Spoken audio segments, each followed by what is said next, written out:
Oke, welcome to back my channel Rizky Longga. Oke, kali ini saya lagi bersama abang kita, abang pengacara kita ya, Abang Irawadi Uska. Nanti di sini saya akan banyak bertanya-tanya kepada abang bagaimana bisa abang ini sebagai pengacara dari Desa Pulau Segar. Nah, langsung saja kita kenalin dulu sama abang. Boleh abang kenalin dulu bagaimana? Nama Bang Irawadi Uska, SHMH. Udah punya keluarga? Sudah punya keluarga, istri 1, anak 2 ya. Oh, itu satu, kirain saya istri 2 tadi. Enggak, istri 1, ya? anak 2. Anak 2. Nanti kalau sempat istri 2 bergorok ya. Anak 2, istri 1 ya. Ya, anak 2, Oke. Kirain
proses pemberangkatan dari Jambi ke Jogja itu kan naik, zaman itu kan naik bis ya, bis Ramayana itu. Pas berangkat ke Jogja kurang lebih 2 hari 2 malam ya kan, dan nyampe Jogja kita kebetulan alaman ada langsung aja kita di tempat Om ya di Jogja, langsung kita tuju di situ. Nah, mau maaf nih bang, sebelumnya nih, kalau keluarga dari ayah abang tanya dulu apa? Ya, semuanya kalau untuk keluarga mulai dari ibu, bapak, semuanya petani ya. Petani ya, jadi dari anak petani guys bisa jadi seorang pengacara sukses di TVRI. Ya, jadi bukan petani aja ya, waktu kita sebelum berangkat pun, ketika kita naik kelas 1 SMA, kita waktu itu udah ternak sapi kan. Ternak sapi, jumlahnya itu kurang lebih 3 ekor. Kita ternak dari kelas 1 SMA sampai kelas 3. Ya, malah sampai setiap hari setelah kita pulang dari sekolah pasti kita harus mencari makan ternak sapi itu minimal, karena sapi 3 itu paling nggak nyari 3 karung. 3 karung makanannya. Ya, itu setiap hari itu. Setiap hari. Ya, makanya kadang-kadang pas kita nyari makanan sapi juga temannya manggil kita malah bukan manggil nama, manggilnya sapi gitu kan. Wah, luar biasa, tapi nggak apa-apa lah. Motivasi juga ternyata kan. Berarti abang dari waktu SMA sudah mulai dunia bekerja bang? Ya, mulai ya di SMA memang dulu kita aktif, semuanya kita aktif di pramuka, kita juga aktif di organisasi OSIS gitu kan. Cuman kalau di lingkungan keluarga, kita juga ada tanggung jawab bagaimana untuk mencari makan sapi ini tadi kan. Iya. Selama 3 tahun itu mencari makan sapi terus sampai kelas 3 sebelum berangkat ke Jogja ya sapi dijual. Itulah biaya yang ke Jogja itu kan. Berarti S1-nya di Jogja? S1 di Jogja, S2 di Jogja juga ya. Jadi kok bisa niat abang jadi dulu ngambil kuliah bagian hukum mau jadi pengacara itu emang cita-cita abang apa gimana itu? Awalnya sih lah kan, iya. Kita orang desa ini kadang-kadang waktu zaman dulu kan kurang pendidikan dulu. Betul. Kan orang. Memang kita itu niatnya terlalu besar. Besar ya? Niatnya terlalu besar, kalau bisa ngambil hukum terus jadi pengacara. Jadi waktu kita kuliah pertama di kampus itu baru semester 2 abang juga sudah jadi presiden mahasiswa. Presiden mahasiswa guys. Karena waktu di kampus itu yang namanya semester 2 itu nggak boleh ikut berkecimpung untuk menjadi pengurus BEM. Tapi pada saat itu kita mengajak mahasiswa fakultas hukum yang lain, siapapun yang mencalonkan BEM mau semester 1, semester 2, semester 3, 4 itu boleh. Semua ya? Boleh. Akhirnya kita protes, akhirnya penitia penerimaan jadi ketua presiden mahasiswa akhirnya membuka pendaftaran kita. Jadi waktu pemilu pertama kita udah jadi presiden mahasiswa. Nah, jadi mulai dari semester 2 itu sampai selesai kita jadi presiden mahasiswa. Sampai tamat pun jadi presiden mahasiswa gitu kan. Itu yang kisah-kisah yang di kampus itu. Cuma kita aktif, jangankan untuk di kampus, di lingkungan organisasi mahasiswa Kerinci aja sekitar belum nyampe 1 tahun, abang juga udah menjadi ketua mahasiswa Kerinci Yogyakarta. Ya. Nah, yang merupakan perkumpulan mahasiswa orang Kerinci yang berada di Jogja. Jadi kebetulan waktu itu pembentukannya masih ingat, kita ada di Balai Rum UGM kurang lebih tahun 2003. Ada pemilihan ketua mahasiswa Kerinci. Kebetulan abang juga dicalonkan kan, kebetulan juga terpilih satu ketua umum kan. Gitu. Jadi kita udah jadi ketua mahasiswa Kerinci Jogja, terus jadi presiden mahasiswa. Terus semester 5 pun abang juga udah aktif di lembaga bantuan hukum. Mulai dunia hukum mulai masuk mulai ya. Dunia hukum. Dunia hukum. Tapi lembaga bantuan hukumnya banyak advokasi yang kasus-kasus orang demo. Mana orang demo yang ditangkap ya kita advokasi kan, kita dampingi. Jadi semester 5 itu kita udah aktif di lembaga bantuan hukum di Jogja ya. Kebetulan kita kuliahnya cukup pendek, waktu itu juga nggak panjang, kurang lebih 7 semester itu udah selesai. S1-nya ya? S1-nya udah selesai 7 semester. Berarti sudah tuh langsung lanjut ke S2 apa abang kerja dulu atau gimana? Ya, kalau untuk lanjut ke-2 memang abang kerja dulu. Kerja dulu ya. Jadi aktif di lembaga bantuan hukum dulu. Setelah selesai sarjana hukum, abang juga masih di lembaga bantuan hukum. Waktu di lembaga bantuan hukum di Yogyakarta ini, kita di bawah Yayasan Lembaga Bantuan Hukum Indonesia. Kurang lebih ada 16 kantor cabang di Indonesia. Waktu itu ketua dewan pembinanya Bang Adnan Buyung Nasution. Ya, itu makanya kita masuk di lembaga bantuan hukum di Jogja. Jadi waktu itu abang itu masih jadi volunteer atau relawan di Jogja. Ya, sampai akhirnya ada pendidikan khusus profesi advokat. Jadi Yayasan Lembaga Bantuan Hukum Indonesia atau YLBI itu mengadakan pendidikan khusus profesi advokat. Kebetulan di LBH Yogyakarta, abanglah diutus satu-satunya untuk mengikuti profesi khusus pengacara itu tadi. Makanya persyaratan untuk jadi pengacara ini kan kita harus sarjana hukum dulu. Habis itu kita harus mengikuti pendidikan khusus profesi advokat. Gitu. Jadi setelah kita mengikuti pendidikan khusus profesi advokat di Jakarta itu kurang lebih selama 2 bulan, kita kembali lagi ke Jogja. Ya, kebetulan ada ujian kelolosan, siapa yang mau jadi advokat harus ada tes lagi ujiannya. Kebetulan kita baru tes pertama berkat doa orang tua gitu kan. Jebol. Luar biasa memang, karena waktu itu kita juga nggak yakin dengan diri sendiri kan.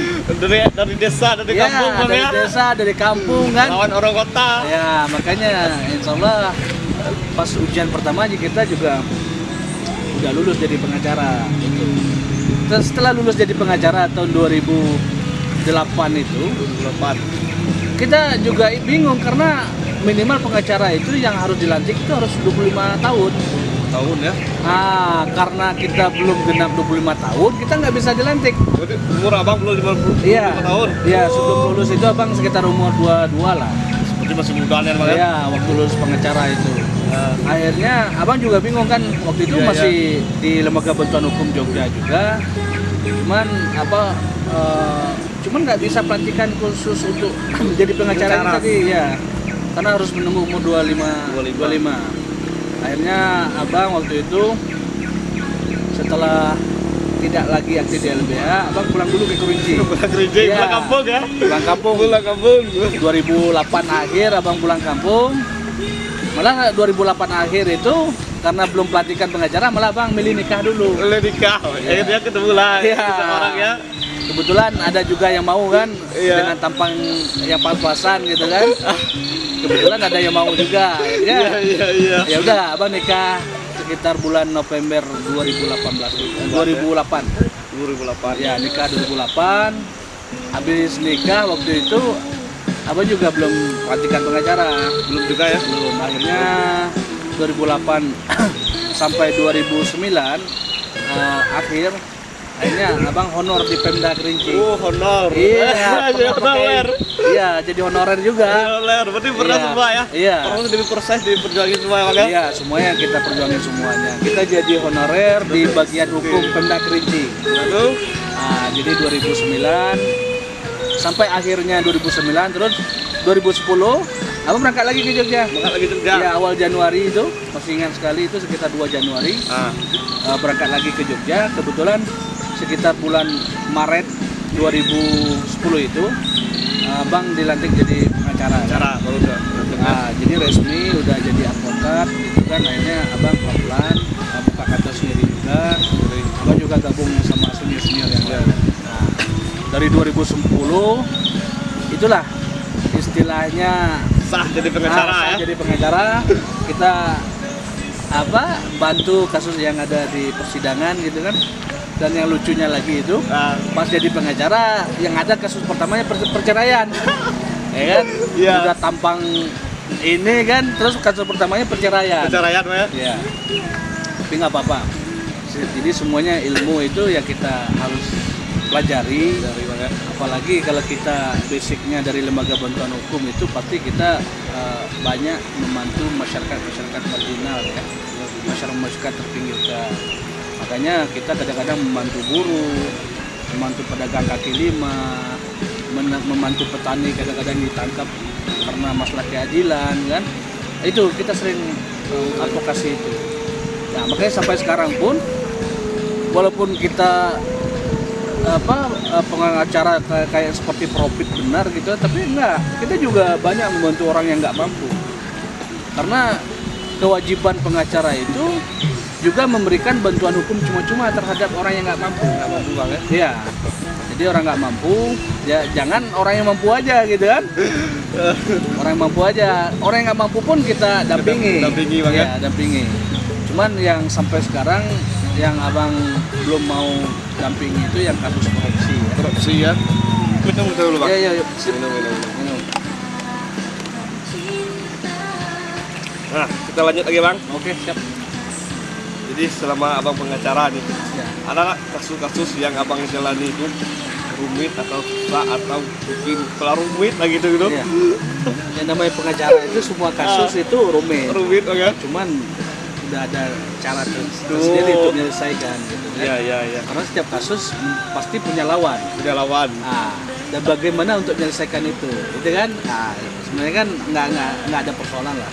Walaupun kadang-kadang di negosiasinya juga nggak ketemu, gitu kan? Terus kita lanjutkan proses peradilan, itu ada persoalan. Jelas, bagaimanapun misalnya kita kan profesional. Personal. Ya. Kadang-kadang orang memikir pengacara ini membela orang Yang salah. yang salah dan orang yang bayar, gitu kan? Bayar.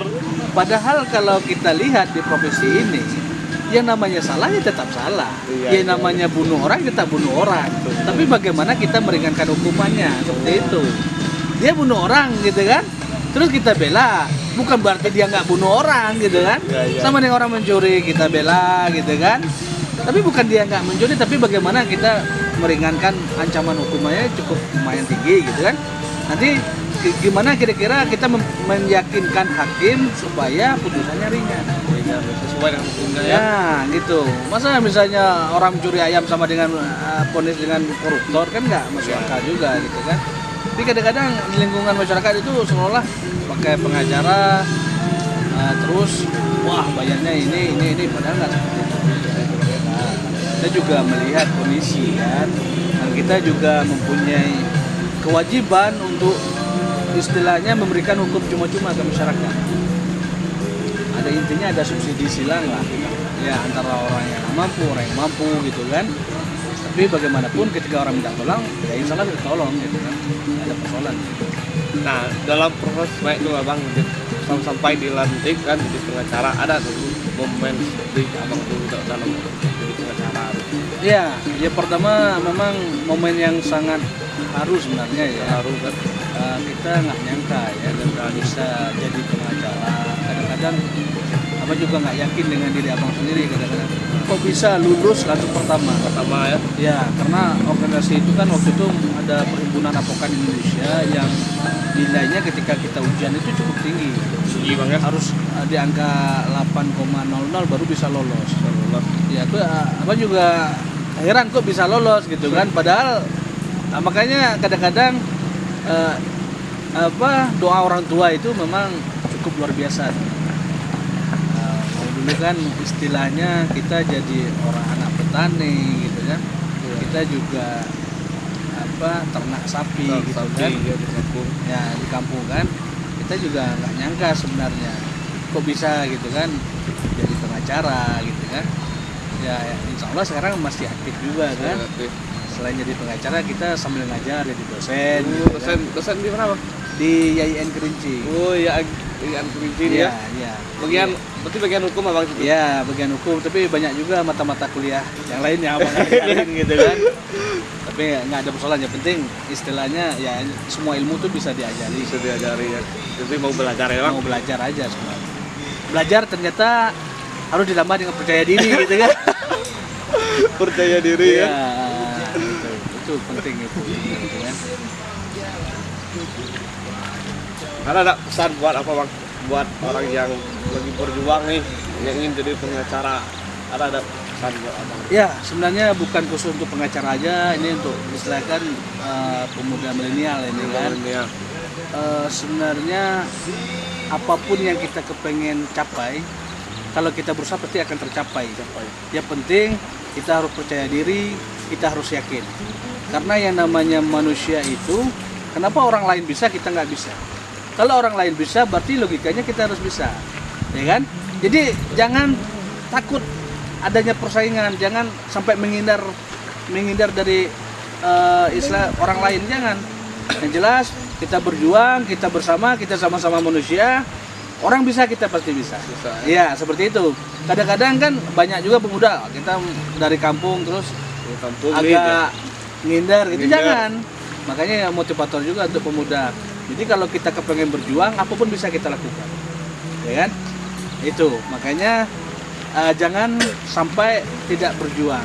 Kadang-kadang putus di tengah jalan karena keyakinan itu tadi.